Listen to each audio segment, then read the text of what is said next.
నా కూతురు మీ అబ్బాయికి ఇవ్వాలనుకుంటున్నాను. అబ్బాయికి చెడలేదు కదా. ఈ ఊరు ఎవరన్నా అడగండి, నా కొడుకు మంచిడని చెప్తారు. కనీసం ఒక్క చెడ్డైనా సరే మేమిద్దరి ఊరు వెళ్ళిపోతాం. సరే అడిగేసి వస్తా.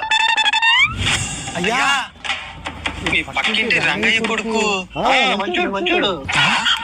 ఏంద్రా మా ఆడకు ముందు కానీ మంచోడు అనేస్తాడా? సరే మన అల్లుడు గురించి మంచిగా చెప్తా, మంచిదే కదా. సరే ఇంకొక దగ్గర పోదాం. అన్నా, మీ ఊరి రంగయ్య కొడుకు మంచోడు. నిజంగా మన అల్లుడు మంచోడు. ఊళ్ళో అందరిని అడిగారు గారు, అందరూ మీ అబ్బాయి మంచోడనే చెప్తున్నారు. సరే నేను ముహూర్తాలు పెట్టుకొని వస్తాను. ఎందుకు మా అల్లుడు పేరు చెప్పలేదు?